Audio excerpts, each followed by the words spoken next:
Well, you know what? My opening won't play tonight. So, you are tuned to Spirit Radio, the paranormal experience. My name is Willy Hassell. I am your host, your gatekeeper to the dark side, your guide to the realm of the unknown, the unseen, the unthinkable. And she is always the lovely. She is the mystical. She is the mysterious. Lynn Nickerson. Good evening, Lynn. Good evening, Willie. You know, I think you should have your electromagnetic field checked because every time you get near electrical equipment, something screws up. I know it. This is not the place for me to be sitting, is it? My computer, my phone, everything. Your presentation. Yeah, my you presentation. Froze up the computer this afternoon. I know it. I broke the computer right at the critical moment. So anyway. All is well, but anyway. Yeah, speaking of presentations. Yes, we went to the Parafest today and had a great time. New England Parafest. Had some wonderful speakers. At the Ashworth Hotel in Hampton, the Essex County Ghost Project. And once again, I want to thank Tom Spitaleri and the Essex County Ghost Project for having us there. Yeah. It was a great time. It was fun. And they even made some money. Yes, they did. They got some good donations for the... Brought in some funds for the cemetery, Hilldale. Hilldale Cemetery in Haverhill. In Haverhill, Mass. Yep. And you know who else was there? Just happened to be in the audience? I bet you're going to tell me. Tonight's guests. That's right. Yes, they were there. I bet you'd like to introduce them too, wouldn't you? I would love to introduce them because they are. Because that's your job. that's my job, okay. And also because they are very good friends, and excellent investigators. And yes, paranormal investigators, and they are from the Connecticut Paranormal Research Team, which obviously is in Connecticut. Please welcome to the show, Christine Beauragaurd and Dan Peer. Good evening. Welcome, you two. Good evening. I just wish Connecticut was a little bit closer so we could work together. Yeah, it would be fun. Yeah. Last time everywhere we go was a little bit closer so we could all continuously work together. You know, last time we worked together, I had to go all the way to West Virginia to do it. Yeah. Yeah. But you got us all out there. And that wasn't meeting in the middle either. And more importantly, I got us all back, too. Yeah. In one piece. So, what's going on in the world of Connecticut Paranormal Research? Well, for one, we finally defrosted, meltdown, and we're getting over the cabin fever up here in the New England area. I'm telling you, it was a brutal winter. It was bad. I mean, put it in a deep freeze. Yeah, investigators' perspective. We continuously, as you guys know, the calls don't stop. You know, when people give us a call for investigations, you know, in the middle of a snowstorm, we got to put them off. We got to consult with them. Yeah. We talk with them. Right now, I think we're maybe 4 or 5 at least deep that we're trying to reassign after this winter. Really? I mean, every week we're calling at least 1 or 2 people back just to check back with them, see how things are going. Yeah. And Christine can elaborate a little bit more on that one. Yeah, I just want to mention you two are the two busiest, hardest working people in the paranormal field, I think. Oh, thank you. You're always going somewhere. You're always investigating something. Well, you have one almost every weekend. For a while there, it was getting pretty crazy. A few months ago, we actually did one case on a Friday night, and Saturday night we were at the opposite end of the state. Wow. I don't know how you keep track of it all. We don't. We have a file for every single client. Do you wind up taking notes like before the evening is over so that you get everything at least throughout recorded? the whole, throughout the entire night. Otherwise, you just can't remember because you may go in and out of different rooms at different times, get different evidence at different times, and you kind of like to clock it and keep track of it when it happened, who was around, what the circumstances were, and then 2 in one weekend. Yeah. There's at least one member. It normally swaps out every few hours or something like that, but we at least have one member at all times with pen and paper, writing That's down, a what good happens, idea. where it happens. Say there's a bang, a sound we can't understand, we'd write down, And the the time and what it room. sound like, where sound like it came from, so that when we're reviewing the DVR footage or any of the audio footage, if someone hears it and it's louder in one place, louder in another, Yeah. it gets, you guys, as you know, it gets complicated sometimes. It really you just have does. to keep all your So you information in check. almost always have a scribe with you? I mean, is there usually more than just the two of you going? Oh yeah. Yeah. Oh, yeah. No, Okay, there's good. no way with the I would hope workload so. we have and the equipment that we have, And Willy. especially depending on the location too. We recently had a member of our team actually had a heart attack. Oh, no. So we had a lot of cases that we had that were pretty big cases where we needed to actually partner with other teams to be able to cover the location and make sure we got all the evidence that we needed for the Borrow client. some team members. Yeah. So it's good to be able to partner with other groups that you can rely on that are reputable. Good. Yeah. See, if you were closer, we could Yeah. Oh, you know us. And, a normal, anywhere from a 2 to 3 hour drive is just like a normal, Oh, I know it. normal like ShopRite type of run for us. I know But it eats up every a time, weekend. Yeah, every time I look on Facebook, they're on the way to New York or Pennsylvania, somewhere, or they're on the way back. And I don't know how they keep track of it. And then you've got I put jobs on top. 65,000 miles on my car in 1 year. Wow. Traveling for all these cases. that's a lot of Wow. miles. Yeah, a lot of gas, too. Yeah. Oh, yeah. Well, that's why we opted for she opted for the hybrid. I understand. We definitely wanted to touch on the Shanley tonight, but are there any places that you investigated that stick out in your mind that you wanted to bring up in particular? We had a lot of things about the Shanley we wanted to talk about. Oh God, we've done so many different residential cases and stuff. One case I know that we were actually it's the first time we've ever had to handle, was we received a case from a husband and wife who were both 100% deaf. Oh, no. So something for a family to be able to experience, obviously they can't hear anything. I bet So you they can feel, everything though. was visual and the vibrations and stuff that vibrations. they were feeling. But for, I would say, a good 3.5 weeks, we were going back and forth with translators because they had translators that were trying to explain it to us. And the translators were like, I don't believe this. I need to get somebody else on the phone. So it was like they were embarrassed because these translators literally didn't want to hear it. And I bet it was just too, strange for them. Right, they didn't believe it, and the family was devastated, and that was their whole reason for waiting for 20-something years to have somebody come out and look at it, because they were worried that society would think they were crazy. So what kind of activities did they have?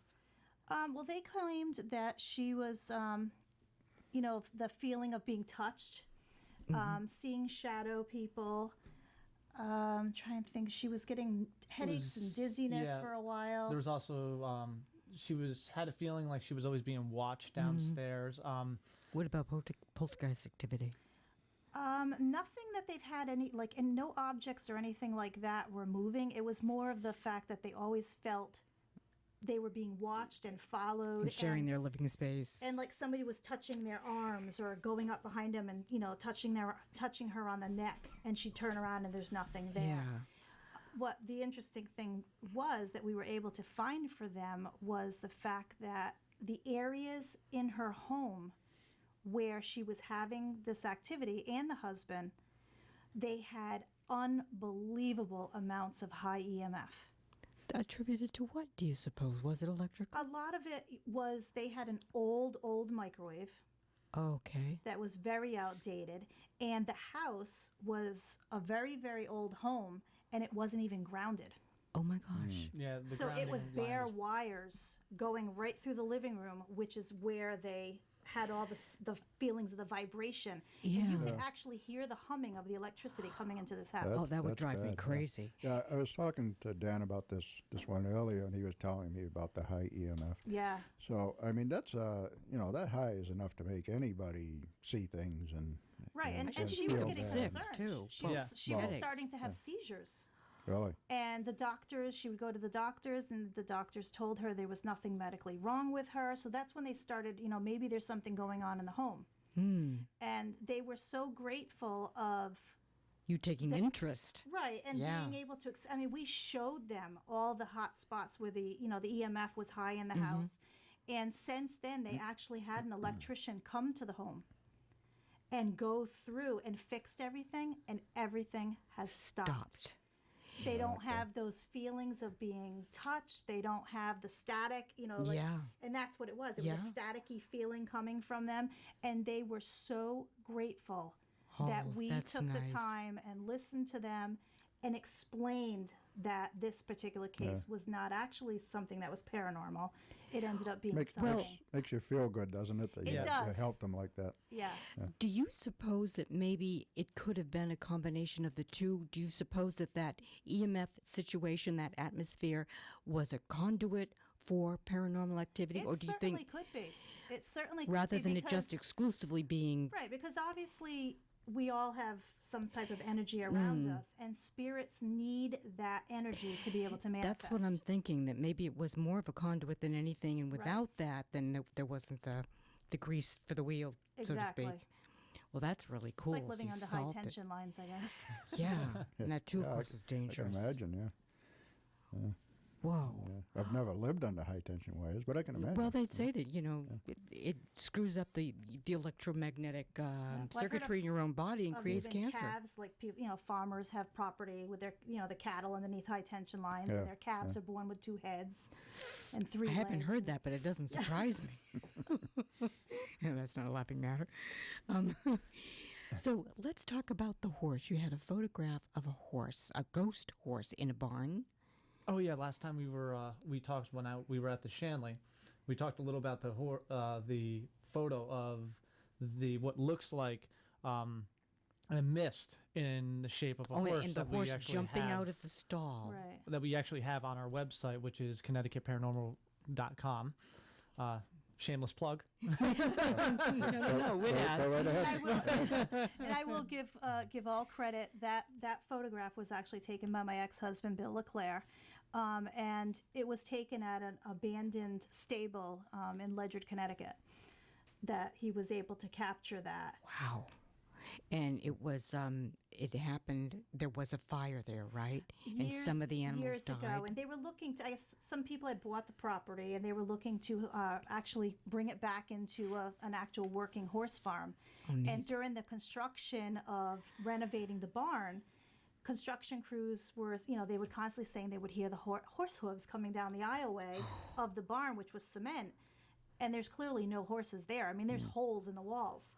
And there was no horses on the property at the time. Uncanny. So then you were called in? Yeah, he actually he was pretty much going there to check it out on his own. He actually went there and took that photo before joining the team. Wow, that's an amazing photo. You can tell that it's a You horse. can clearly tell it looks like an Arabian horse actually, just by the big jowls of Does his it? head.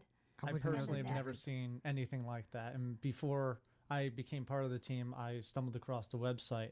And when I looked at that, I mean, everybody believes in matrixing. Everybody believes in, artistic expression based upon, like we were talking about. They were talking about the hieroglyphics today during the expo. Everything's all visual. But I mean, when you look at that, you can make it. draw the outline of the ears, the face, the legs, everything down to like the muscle texture. Yeah. Yeah. Oh, yeah. There are a lot of photos that, I mean, it's just visual, that you want to see something. Right. But then there are the ones that That's are pretty for clear. real. you Yeah. know. And it just looks like it's petrified trying to escape the fire because horses are so afraid of fire. Right, right. Yeah. Incredible photo. Yeah, people have to go on your website and check that out. Yeah, there's That's- definitely on our under the photos page, we have a lot of apparitions and stuff that we've caught and throughout the years that are on there from different locations. And don't forget the EVP section; those are like the best. Oh, really? The best. We were talking about that just before the show. Well, actually, right down the street at the coffee place.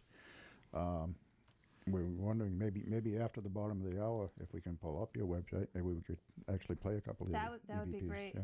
That would Yeah, be great. I mean, well, maybe I can do that while we're on the bottom Okay. of the hour break. So. Yeah, we'd like to hear that. Yeah. So you've made many, many trips to the Shanley, right? Yes, that's And my Napanock? favorite That's place to all go. of our favorite I places. That's where literally that is my paranormal Disneyland. And I tell Well people put. that it's you feel at home. It's an excellent place to if you have new people trying to join your team for training. It's also an amazing place to test out new equipment. Exactly. Yeah, I know the mad professor over here is always working on something new, and that's where we all met. I build it Yes. because Is I that the can't time? afford it. Or you build it just so you can make it more powerful than the. I'm not blowing up my own spot here. store-bought one. Yeah. So do you guys ever get any rest when you go there? Do you No. ever sleep? We would love to say we do. No. There's points in time where guests will actually go to us and say, "Oh no, this is our first time. I'm pretty sure I'm going to be asleep by 1 o'clock." And there I am with them at 8 o'clock in the morning, red-eyed, begging for them to go to bed. Because well, a lot of time the new people just getting started and stuff. They're so excited because once they actually have their first experience, they want to do more. They want to do more. And It's an you don't want adrenaline to, shot. you don't want to leave. Burst their leave bubble, them. yeah, Right. yeah. So we'll stay up with them, and I'll go and sleep in the tub earlier in the morning. That's the only place where I'm comfortable. So. Really? In that bathroom in Oh, the I tub? love that tub. Sal's checked on me quite a few times to make sure I was still okay. He'd be knocking on the door because I would fall asleep and half under the water. So what is it? A big Victorian claw foot Yes, tub? yes. Is this the one down at the end by? Yeah, down by Esther's Esther's room. Yeah, yeah, Yep. yeah. It is a beautiful old antique clock tub. Yeah. Okay, so you were there when Willie had his mirror experience in Marguerite's room? Yes, I know, and I was so excited that he brought that up today at the conference. As soon as I saw the mirror photo, I'm like, he's going there, because I've seen some amazing experiences with the guest at that hotel. Really? And a lot of people are very skeptical about it because mirrors can be tricky. They're I mean, we get creepy. photos all the time. People will email us photos of a mirror and they're telling us, oh, there's an image of a demon or something in this mirror. Yeah. And I'm looking at it, I'm like, I see a handprint. And or I a- see your iPhone 4 staring back at me. or it's a reflection, a reflection because they have their flash on and stuff like that. So mirrors can play tricks with Yeah. you as far as And matrixing. For me, I am very skeptical of the mirror mirrors stuff. So thing. just for me to experience certain things I've experienced with guests, it kind of puts you on edge. You're like, okay, what's really going on here? You Yeah. know? So could you kind of set up what the mirror is all about and how we, how you look into it and So that he doesn't have to tell the story again? she could probably no, that's tell for it, another she perspective. could probably tell it better than I can. Well, another perspective. It's a beautiful Victorian mirror. And Sal had gotten this mirror from a gentleman that actually has a Victorian home in New York.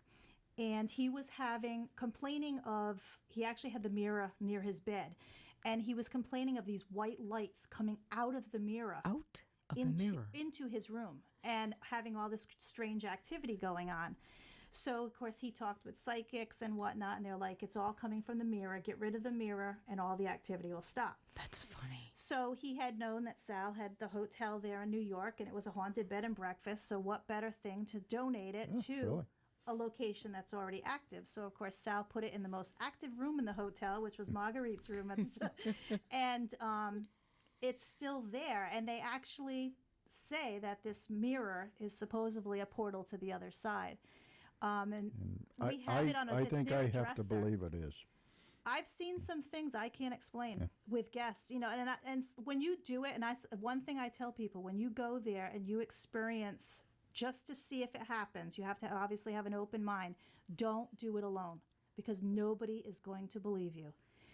You always want to have 2, 3. I mean, when we've 8. done experiences, we've had 8 to 10 people packed into that room so that everyone can see exactly what's happening. Okay, so what has been seen?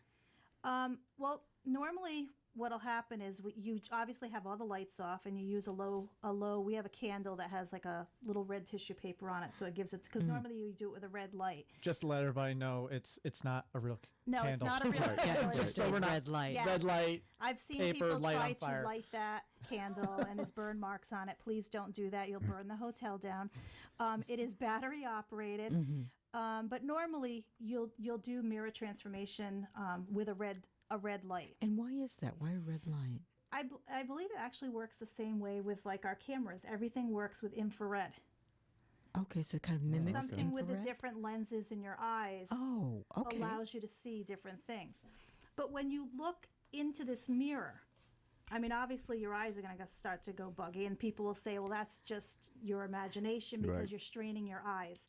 Well, that's not really the case, because when you're looking at the mirror, you're not really looking at yourself in the mirror. I Looking always through tell it. everybody, look in that mirror and picture yourself that mirror is a window, and you're trying to see through into the next room. So you focus And beyond the focus mirror. on everything that you see in the mirror. Don't even look at yourself. Try to not even look at yourself at all. And at that, sometimes it'll take 5 minutes. Sometimes it could take 10 minutes, depending on how open you are. But the person next to you, what'll happen is you'll actually see the person's facial features completely black out. They completely disappear. You'll still see their shoulders, their head, but their face will go completely black.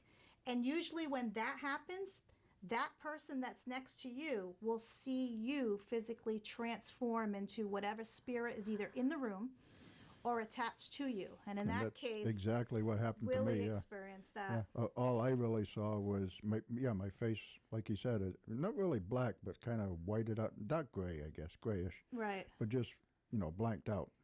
And I did see my hair get shorter. But you can fill in, since you were one of the ones, Yeah. the witnesses. I think there was about the- 8 of us that night. But we actually saw Willy. And Willy at the time, he reminded me of a guy from C.T.P.R.T. He had Oh, yeah, yep. I know what you his mean, hair too. it was longer than Yeah, mine. with, It like, was down past here. his shoulders, long white flowing hair with the big C.T.P.R.T. beard. And he sat there, and I swear to God, his beard completely disappeared. His hair went up to just about his chin level, just below his ears, and Yeah. it wasn't white anymore. Yeah, that part I saw too. It was like a dirty blondish color, and his facial features turned into A woman. a little girl. A little girl. And everyone in the room saw it. And at the time, I didn't say anything to anyone except for the fact that when we go downstairs, I want you to go through this book, Yeah. because I knew exactly who it was. As soon as I saw it, I knew exactly who it was. And we went downstairs, and I had the guests go through we call it the Shanley Bible, and every single person in that room picked out the girl that they saw out of the newspaper clipping in the Bible. Okay, so who was the girl? Was it the one that was murdered and raped? Well, yeah, she was actually Marguerite? No. I'd have to think of what her name was, but she was actually the daughter to the. Let's see, it was the Reverend. There was a church down the road. She was the pastor's daughter, and the guy that killed her, they used to call him the butcher. Oh, so it But was the butcher's He was son? actually the butcher's son. He was Okay. a violinist at that church. Oh, And he jeez. lured her back to his father's butcher shop, Good church people. Yeah. where he had, beaten her, and then he got scared and he took her out into the woods, and they were looking for her body. But her name was actually Helen Glenn. That was it. I knew it would come to me Glenn. for a little bit. Okay, And you- she was only 9 years old. You did. you're you kidding. did. You did leave out one very important part of that, though, when the face in the mirror actually turned. Oh, yes. That freaked everybody out to the point where everybody went running out of the room, which that happens a lot when people first experience something there. At the time, we were all piled around Willy, and some of us were sitting on the bed, some of us standing on the wall. Willy is staring directly into the mirror, and he's watching this, and I can see the look on his face because he's still in shock that he looks like a little girl. We were sitting to the left of him, And we actually saw the girl that was in the mirror. Turn. The head turned, looked at us, and the mouth was opening and closing like she was trying to say something. But the whole time, Willy's face never turned and his mouth never opened. He stared strictly into that mirror. And at that point, everybody and I would have loved to have stayed, but everybody panicked, and then the lights went on and the image went away. But that's when we went downstairs, and they actually saw her in the newspaper clippings downstairs. Any idea what she was mouthing? I have no clue. I wish we had some EVP really, from that. Yeah, and everybody that was there they were relatives, they were new guests and stuff that they were there that witnessed that. But it's amazing, and it's different all the time. You don't see the same things all the time. Well, in that room, that is Marguerite's room with the mirror. Yes. Okay, then who was Marguerite? She wasn't the one that was raped and murdered by the butcher's son. No. Marguerite, I believed, was one of the waitresses or barmaids that used to work at the Oh, hotel. okay. Oh, So okay. there Many years ago. Well, you mentioned whoever the spirit is that is attached to the person that's looking in the mirror. You don't exactly mean attached, but someone temporarily who wants to come through that person. Okay. Use them to come through. Okay. Because, we've actually had guests that have seen spirits that were attached to them. Yeah. Right. I know. I was thinking of that. You were telling me a couple of other stories this afternoon about the mirror. But you know what? It's the bottom of the hour. That's so right. why don't we hold that for just a couple minutes, and we'll take our bottom of the hour break, and we'll And come don't back. you go anywhere. We'll come back and hear some more stories of the haunted Shanley Mirror. Supernatural Magazine, the UK's newest paranormal magazine, provides support to Spirit Radio, the Paranormal Experience. It is the magazine's goal to bring every aspect of supernatural news and research from around the world under one roof to create a universal platform for all those interested in the supernatural. More information is available at supernaturalmagazine.com. You are listening to Spirit Radio, the Paranormal Experience on WSCA 106.1 FM, and we'll be right back after this short break.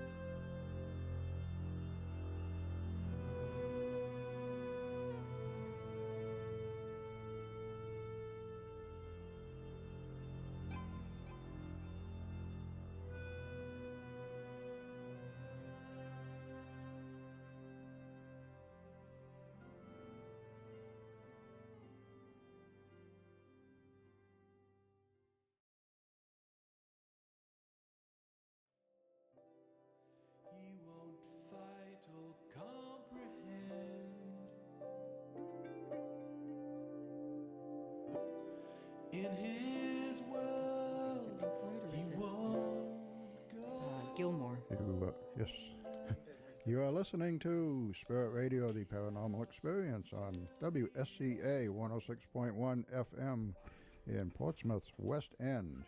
And we want to remind you, programming on Portsmouth Radio is made possible by you, our members, and by One Sky Community Services, serving people with like me, people with developmental disabilities, acquired brain disorders, and others in need of support since 1983. And that's at oneskyservices.org. And from the community calendar, the Albacore Museum in Portsmouth, which has been shut down for maintenance, is open again. The USS Albacore submarine was built in Portsmouth and has been converted into a museum located at 600 Market Street. Year-round guided tours are available, and the museum also offers group rates. Museum hours are 9 a.m. to 4 p.m. through Memorial Day, and 9:30 to 5 during the summer. And Lynn, do we have somebody else coming on the show after this week? Well, am I on? Got that You up? are. Okay. You are, yes. Before we get into that, the Albacore is a submarine. It's kind of an older submarine. Wouldn't that be a fun place to have a ghost investigation? Yeah. Why don't we keep that in the back of our heads? For our upcoming guest list, starting with the 25th of April, Stephen Mather-Lees, who's a UFO enthusiast, and he's an author of 2 books. He's going to be joining us to discuss his 3rd book, which focuses on the philosophical questions concerning reincarnation and resurrection as they relate not only to ourselves but to other sentient beings. May 2nd, we're getting Preston Dennett back again, and he's going to be talking to us about UFOs over Nevada. May 9th, we're welcoming Ken Gerhardt to his first visit here on Spirit Radio, and his specialty is cryptozoology, and he'll be discussing his newly released book, Encounters with Flying Humanoids, and that includes testimonies about the Mothman, man-birds, gargoyles, and other winged beasts. May 16th, we're welcoming back Brad Olson, and he'll be talking about Sacred Places Europe, 108 destinations, and he's going to be touching on various things like Stonehenge and stone chambers and whatnot. May 23rd is Steve Parsons. He's the creator of Parascience, and he's going to be talking to us about his new book that he co-wrote with Cal Cooper, and that focuses on infrasound as applied to paranormal investigations. May 30th, we've got a tentative booking about Ghosts of Hollywood with Wes S. Nickerson III, who's a former writer for the HBO series Entourage, and more recently a writer-producer on Showtime's House of Lies. And Wes specializes in dialogue and likes to recount some of the ghostly tales he encounters from Hollywood's bygone era. June 6 and 13 are presently open dates, but we do have upcoming on the June 20th a 2-hour show, and we're welcoming back Shane Sorois from True Ghost Paranormal. And I think we're going to be in luck and get Paul and Ben Eno to join us. And the discussion will focus on Litchfield, Connecticut, the triangle there that has a lot of paranormal activity. And we'll be talking to you about Bill Hall's book because everyone I just mentioned is in that book. So that should be a pretty exciting, different show, and they're all going to be in the studio, hopefully. I know. Yeah, hopefully they'll all be here. It's going to be a little bit crowded that night. Yeah, well, it'll be fun. Yeah, so it will be good. But tonight, our very good guest tonight from the Connecticut Paranormal Research Team, Christine Beauragaurd and Dan Peer. Welcome back. We're back. Welcome back. All right. Okay, well, before we get into the website, I just wanted to ask real quickly, were there any other notable figures or entities that came through on that mirror at the Shanley that you can recall? Well, she told me a great story this afternoon. About the mirror? About the mirror, yeah. And another entity that came through? Yes. And what was that? Can you tell us? We had a new group of guests that night, and they wanted to experience the mirror, and it was a woman. She had her rest of her group was with her. And we sat there, probably I'd say it took about maybe 10 minutes. We actually saw her change into the face of a young child, like between the ages of 2 to 4 years old. And we were all ecstatic. We were like, oh my God, look at the baby, look at the baby. And she immediately burst into tears. Really? And at that point, I'm like, oh my God, are you okay? And then of course, she's crying, she's hugging me, I'm crying. Everybody in the room started crying. Did she lose a child? She ended up, it was about 4 months prior to that. It was a sister, she had another family member that was picking up her child from the daycare, and they ended up getting in a car accident. No. And they both had passed away, and she had seen, she swore that was the baby that she saw herself turn into. So I always tell guests when we do the experience to keep in mind that you may see a loved one or somebody that you don't know. So, don't get upset if it is, just in case you do see something like that, because it was pretty traumatic. It was the first time we experienced where it was a guest that actually saw somebody that was really close to them that just had passed. I don't think you can really prepare yourself for that. Yeah, I mean, she was so relieved afterwards, because then she knew that it was she looked at it as a sign, but it was upsetting at first because we felt bad for her and whatnot. But she did. We went back in afterwards, and she wanted to try it again and see if it would happen again, and it didn't happen. A 2 or 3 year old child. Yeah, it was a young child. I think if anything, I want to say it might have been 4. I'm not quite sure. I was trying to. I was with another group that night. I think it was a 4-year-old. Oh, that's really tragic. It has a positive side to it, but it makes startling. you think. It does. Can this really, like you were saying earlier, Willie, is there such thing as these portals? Yeah. And these, and these dimensions. There's got to be an interfacing. I believe that. There's no explanation as to the experiences that we have with that mirror. No, there's got to be more than just 3 dimensions and our one reality. There's something going on in that mirror.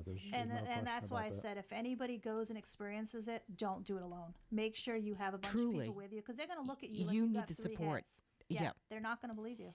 And they're not going to believe you. So there's the believability factor and the emotional factor because you need some moral support. Right, in case you do come across somebody. It's shocking because it's just simply otherworldly. It's beyond what you typically experience within your 3D waking world. Mm-hmm.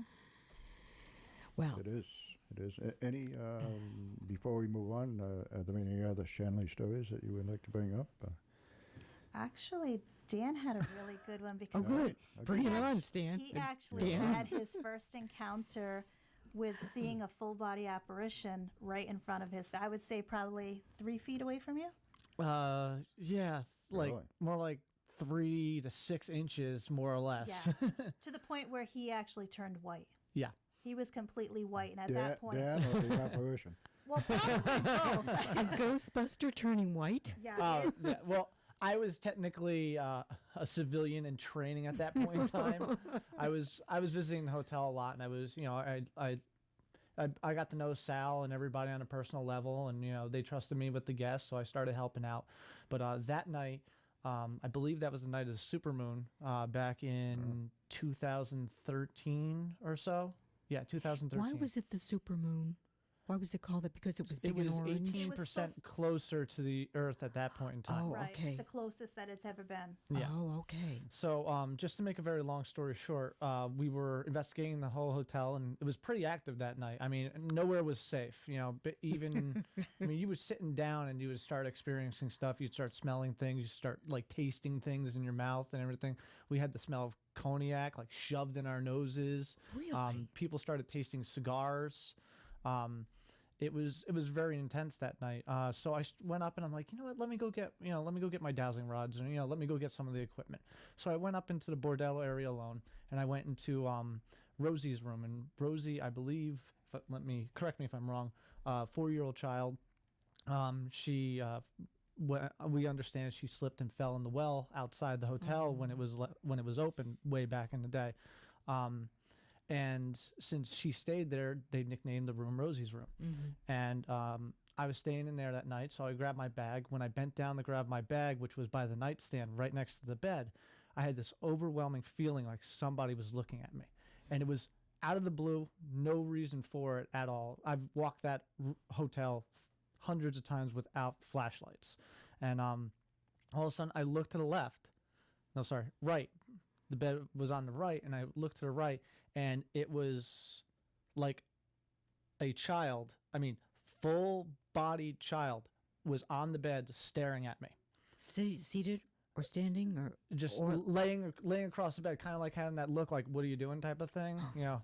I get that from your 11-year-old every now and then when she doesn't quite understand what I'm saying.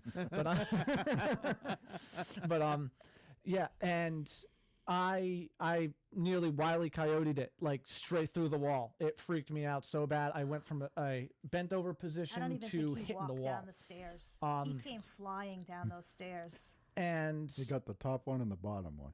I don't know, but the door came flying open, and and all these guests are in the great room, and he's white as a sheet, and he's not saying anything. Which, if I'm not saying anything, something's going on. So I saw what I thought I saw. Little girl around the age of the 5 to 6 range, I believe. Short hair to the shoulders, a little curly, And from what thought I saw, now, I mean, this might sound wrong, but I thought I saw a floral pattern on her nightgown dress. Or I know I saw the floral pattern. That's all I had time for, because by the time I shot back, it was gone. It wasn't there. And the thing is that the comforters on that bed is a flat white comforter. Yeah. So there's no way I could have ever misinterpreted any of the matrixing or anything like that. And, I came downstairs and everybody's like, what's going on? Dan's really quiet. He never shuts up, type of deal. So I told my story to a select few people, only because I wasn't sure if what I believed, because even though I believe, I'm a very Still skeptical. grounded, skeptical person. I like to try and solve things out before I say, oh my God, it's paranormal. And that's just the way I am. I don't want to be, called Jump to out or anything conclusions, like yeah. that. You jump to conclusions, you only make yourself look like an idiot. So all of a sudden, I've kept that in my little box. I put it away for years, and all of a sudden, 2-3 years later, we went to the hotel, and I think it was 4 months ago or so. We went to the hotel, and I heard the stories that they found a photo off I think it was Ancestry.com or something like that, and not to plug them, but and I didn't think anything of it, whichever. Well, we walked into that hotel, and Christine walks in. I parked the car and everything like that. I go inside, and all of a sudden I look to the left, and I'm like, whose photo is that? And I'm like, who? I'm looking at Christine. Christine's like, oh, that's the photo that they found of Rosie. And they printed it out, is the idea? Printed it out, and it's in a frame and everything like that. And Sal put it downstairs in the lobby. Well, the moment I walked in there, I looked to the left. I mean, sorry, my rights and lefts are completely off nowadays. I looked to the right, and I looked down towards where the coffee is, because that's my first shot every time I go to the hotel, because it's 10, 11 o'clock at night by the time we get there on Fridays. And I see the photo, and it was down to the T. The dark curly hair down to the shoulders, the same chubby, cute little face. And the weirdest thing is that she was wearing a white dress in this photo. All right. So it wasn't floral. It wasn't floral, but it was teardropped pattern all the way around. Oh. Which was, if you look at it kind of distinctly with the floral pattern and everything like that, looks like leaves. Oh, yeah. Dan's colorblind. No, he's legally colorblind, so he does. So it's one of those. It was one of those things where it was just, that was the moment where I sat there and went, oh my God. You did see something. I think, honestly, I saw something. Now, that was my own personal experience. People may see other things. I know some people have seen Rosie and she looks younger. Some people believe they've seen Rosie and she looks a little older than that. And then everybody else thinks they've seen people in certain different ages and different times, which kind of leaves up into the time rifts and the warps that you guys were talking about today. Yeah. Now, was she about 8 when she died?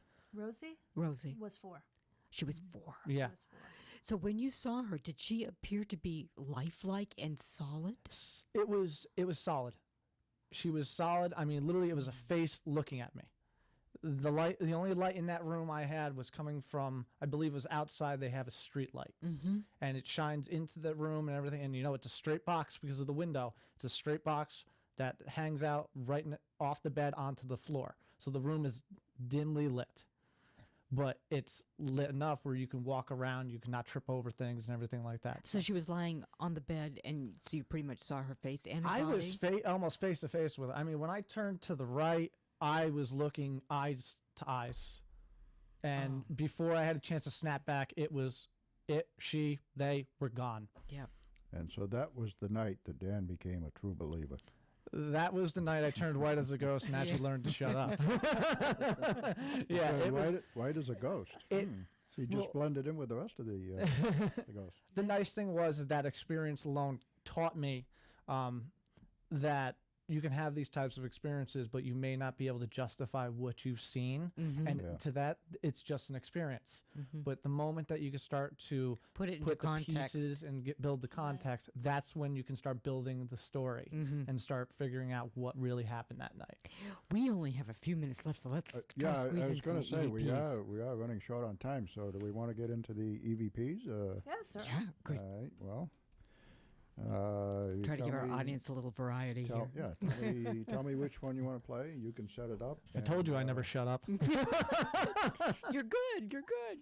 you can set it up, and hopefully it'll work. Which one are we going for? If you want to play the one from Rolling Hills, the Sane Asylum. Which one was it? That's Get Out. Is No, that the one? it's Dan will actually find it here on the computer. I can't see the Is it- computer from where I'm sitting. that one. Oh, let me go, please. Yes. Oh, okay. All right. So you want to set this up? Yeah. I was actually it was me, and at the time was my case manager, Donna Adams. We were wandering around the Rolling Hills Insane Asylum, another great place to investigate in Bethany, New York, and we actually found the electroshock therapy room. Oh. It literally was only me and Donna in that room. There was no other people in that wing of the institution, and we were literally didn't even have flashlights. We were using the little red light off of our meter, and we were trying to figure out what this device was that was in the room at the end of the bed. So we were feeling it, and come to find out, it was a shower. And they had the electroshock therapy machine was on a table next to the bed. With the bed had like shackles up against the wall. So apparently they would put their legs in this device with the water so that they could electrocute them. Damn. 14 and a half hours driving home. I almost pulled into my driveway when I finished listening to my recorder and actually caught an EVP of a man that sounds like, because I was literally sitting on the bed playing with this device, and you hear me and Donna talking, and he's begging us to help him. Oh my God. And we never heard that with our own ears. You'll hear the meter going off. You hear the breaking up in the equipment, and then you'll hear a guy actually sobbing, begging us to help him. Okay. Well, hopefully we'll hear Let's that. see if it plays, Let's but- give it a try.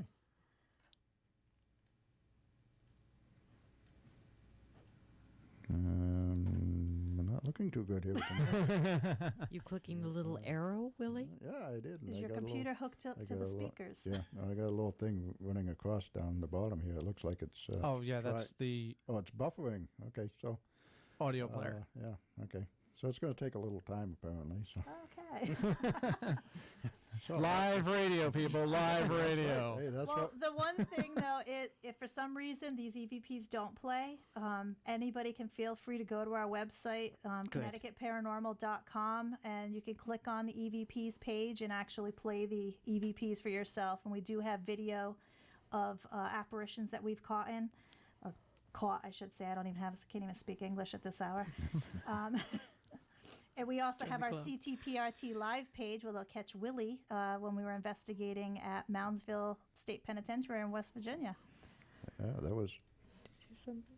No, No? it's still. It's still buffering? working. Yeah. Yeah. Most likely I don't it's know. I not think gonna work. I think we're gonna have to give up on that one. We could always No. come back to another show for a third time. Absolutely. Absolutely, you are welcome on Spirit Radio anytime and almost every time. I mean, we can't have you every week. But, So, Christine, do you feel that this is like an interactive, intelligent haunting or a residual? No, I would have to say that was actually, I would say it was intelligent because it was clearly crying and asking for us to help. And we were so infatuated with trying to figure out what this device was that we were ignoring all of our equipment that was going off. And which was kind of our own fault because we Yeah. probably would have heard, but we did not hear that EVP with our own ears. It only caught it on the actual recorder. In a case like that, do you ever bring somebody with you that can clear a place or help someone go to the other side or go to the light when you hear something like that? Really, it depends on the location. I mean, obviously, if we're doing residentials, that's a little different. Yeah. But something like that, I mean, if somebody goes in and clears all the spirits away, then They're not nobody's going to go happy with back. you. But I mean, something like that, that's someone crying for help, and you Right. almost want to help them. Right. It sounds like he would be trapped. You still can't bring it up, right, Willie? No, I had to give up on it. Okay, do you want to try Okay. another one? Probably just. They're do the probably all same going to thing, do yeah. it. Yeah, if one doesn't buffer, it probably is going to Yeah. run Oh, through because great. it's the same software. Oh, darn. Well- Sorry, everybody. Well, you got to go to the website. That's all there is to it. Yeah, you're just going to have to go to ConnecticutParanormal.com. Yep. Right? That's There we correct. go. Okay, and unfortunately, we've run out of time An again. hour flies around here. Yeah. It does. Up here in Portsmouth. It does. Time is a, speeding. It's a time warp thing. It's a time Too slip. bad it wasn't that act- quick to get home back to I Connecticut. know. Actually, the truth is, you haven't even got here yet. There we go. Let's see. I want to go ahead and mention. We've been talking a lot about the Shanley Hotel tonight, so I want to go ahead and mention that it's ShanleyHotel.com, correct? Yes. Yes. And the owner is Sal Nicosia, and he is just the best guy in the world. Yep. The hotel is located in Napanoch, New York, right outside of Ellenville, New York, in just above the Orange County line All right. in so, New York. So take yourselves a ride out there sometime. Spend a night. Spend a weekend. Tell them Willie sent you, and tell them that Dan and Christine and that- Willie sent that- you. yeah, tell them that Dan and Christine told Willie to send you. There you go. You won't be disappointed. No. Anything else coming up you want to plug? Well, hopefully, we were talking to Willie earlier about this. We're trying to make plans to go back to do a West Virginia Volume 2, I can kind of call it. You know, me and Willie today and Christine, Jim, Lynn, everybody, we were talking about maybe doing West Virginia State Penitentiary again, or even, what was the other one? Trans-Allegheny. Trans-Allegheny. So Yeah. we'll do one night and one the next night. Yeah, so We'll do a double. Big. That'll be great. So, you know, we got that to look forward to, but, you know, that's just entertaining for all of us. Yeah. And, you know, that's just something where all the groups can get together, work together, and have a good time doing it.